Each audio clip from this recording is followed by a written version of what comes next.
ini yang mesti kita ajukan, sehingga nggak bisa kita anggap bahwa ya partai Islam itu pasti bersih, partai sekuler pasti plural. Banyak juga sekuler yang nggak plural, yang bahkan lebih radikal cara berpikirnya dari mereka yang beragama itu. Saya akan memilih para Habib Rizik, kalaupun saya non Muslim, saya akan pilih dia karena dia probitas veritas justitia. Kalau dia berbalik begitu, tentu saya akan pilih yang lain tuh.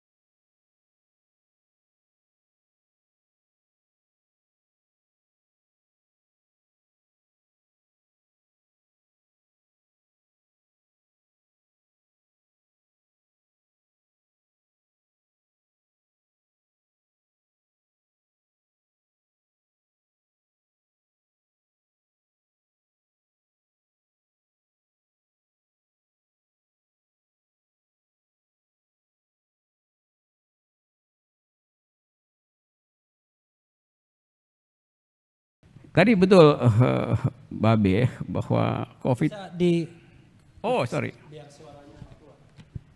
Ya COVID hilang ya Be. COVID akan padam.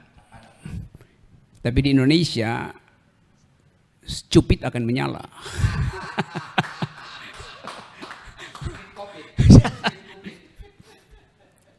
Oke, ya, ini satu ruang untuk kita bikin refleksi terus, karena kita cuma punya kemampuan refleksi itu, yang punya kemampuan untuk menghasilkan dorongan politik masif adalah partai-partai.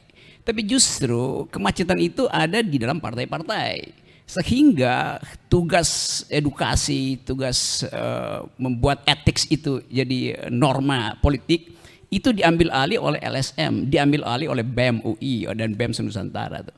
Kan di situ sebetulnya kita mesti refleksi. Apa sebetulnya problemnya sehingga partai politik gagal menjadi diambil alih oleh YouTuber juga. Ambil alih YouTuber. Gagal menjadi agen etis. Sama seperti di awal Republik ketika Hatta mempromosikan supaya bikin partai-partai dengan maklumat nomor X itu. Nah pada waktu itu semua orang bergairah bahwa Indonesia akan diasuh secara etik oleh intelektual yang adalah politisi itu. Jadi semua pemimpin politik kita dasarnya adalah intelektual. Dia paham tentang sejarah dunia, dia tahu tentang jarak ideologi, sehingga dia bisa bergaul secara etis dan secara ya tanpa mau disogok itu. Nah sekarang kita berupaya mengevaluasi Indonesia hari ini berdasarkan parameter kemarin itu. Karena kemarin itu kita surplus etis di awal-awal kemerdekaan tuh. Lalu kemudian makin defisit dan sekarang betul-betul nihil ethical politics itu. Apa alat ukurnya tuh? Saya ambil aja alat ukur yang paling sederhana, yaitu setiap kali kita masuk kampus UI itu ada tulisan Latin di situ. Veritas, probitas, justitia tuh. Yang artinya veritas artinya kebenaran, probitas artinya kejujuran, justitia artinya keadilan gitu.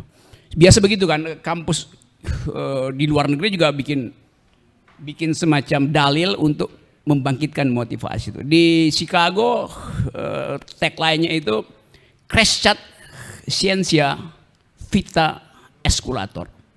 Artinya Crescat artinya bertumbuh, scientia ilmu.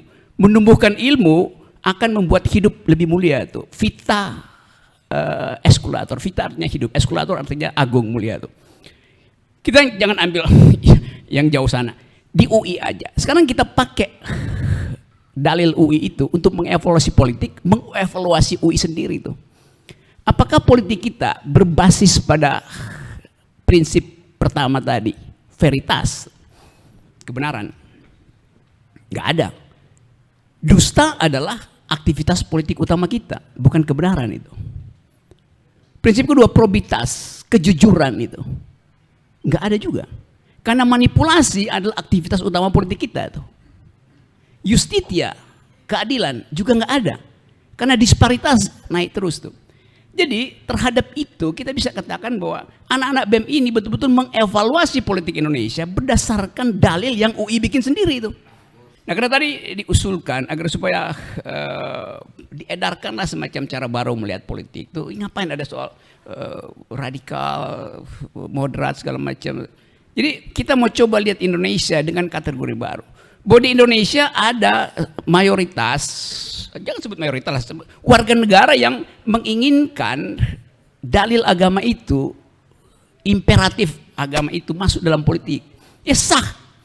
Karena memang begitu, aspirasi itu bisa dititipkan lewat partai, lewat keyakinannya segala macam.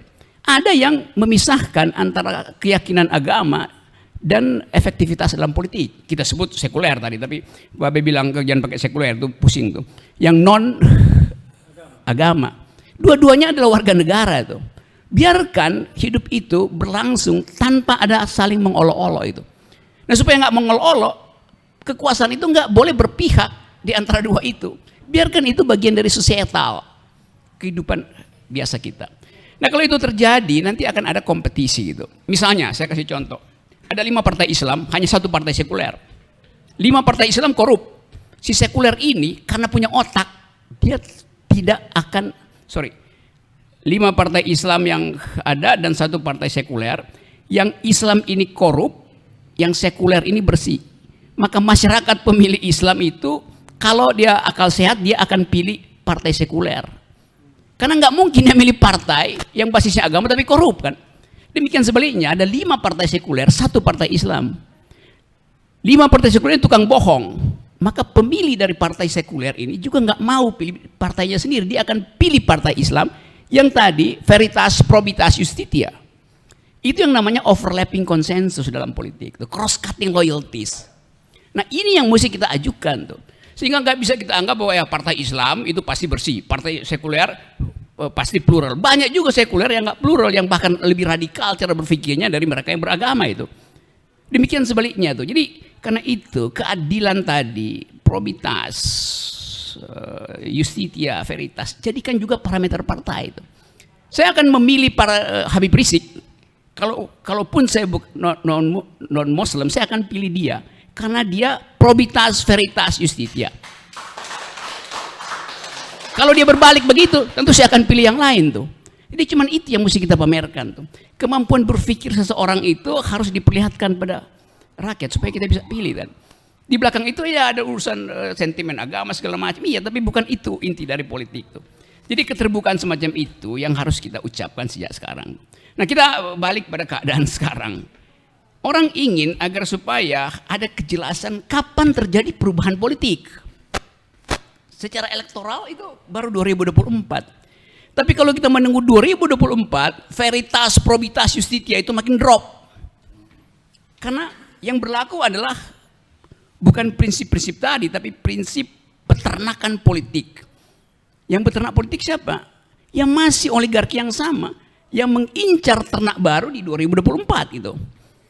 Kalau kita bilang bagaimana cara membatalkan oligarki? Batalkan di 2024, nggak bisa. 2024 adalah fasilitas resmi bagi oligarki untuk main politik uang. Jadi oligarki mesti dibatalkan di luar sistem resmi suksesi. Itu logikanya begitu. Supaya dia kelimpungan, dia nggak punya kesempatan untuk bermain politik melalui fasilitas resmi negara. Kenapa? Karena dia disponsori negara juga. Jadi problem ini sebetulnya yang jadi kegelisahan kita.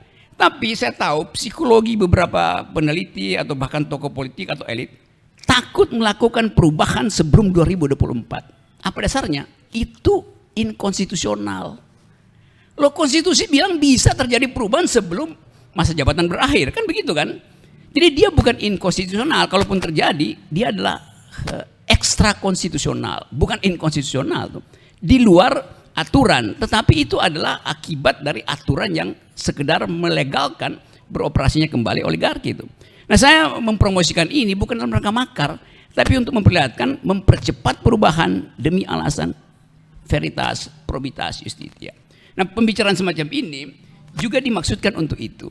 Kalau enggak, ya ngapain kita bikin komunitas civil society yang pada akhirnya harus tunggu 2024. Pada saat itu oligarki udah bertumbuh lebih kuat, akarnya udah sangat kuat itu.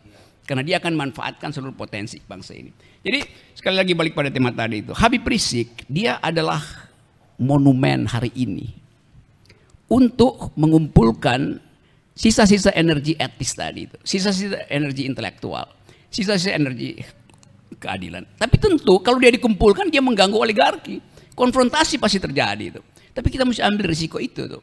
Kalau kita ingin satu kali dalam sejarah kita katakan kita berpindah secara kualitatif dari sistem yang korup pergi pada sistem yang bersih itu. Itu dalilnya tuh. Sekarang saya ingin minta misalnya surveyor untuk mensurvei pikiran ini. Tetapi mensurvei pikiran ini ada resikonya, nggak dibayar oleh oligarki surveinya tuh. Karena kalau keluar surveinya, itu pasti oligarki kurang ajar. Gue kasih duit tapi lu bikin hasilnya yang mengolok-olok gue kan. Jadi bayangkan misalnya surveyor-surveyor kita yang juga adalah intelektual masuk dalam jebakan tadi itu. Nah ini yang membuat kita percaya bahwa gumpalan kedunguan ini, gumpalan arogansi ini yang akan mencair kalau ada tokoh muncul itu. Habib Rizik sedang mencairkan gumpalan ini tuh. Kan itu logiknya begitu gampangnya tuh. Jadi sekali lagi upaya kita sebagai masyarakat sipil menghendaki ada perubahan kualitatif, bukan kuantitatif gitu.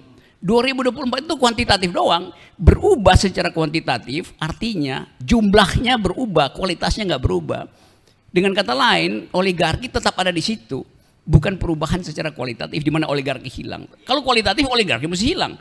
Kan teorinya begitu, kita sebut-sebut oligarki ada. Tapi semua surveyor bilang ya kita rubah di 2024. Lo oligarki juga senang. Oke, 2024 itu resmi, mari kita kumpul uang untuk beternak politisi baru tuh.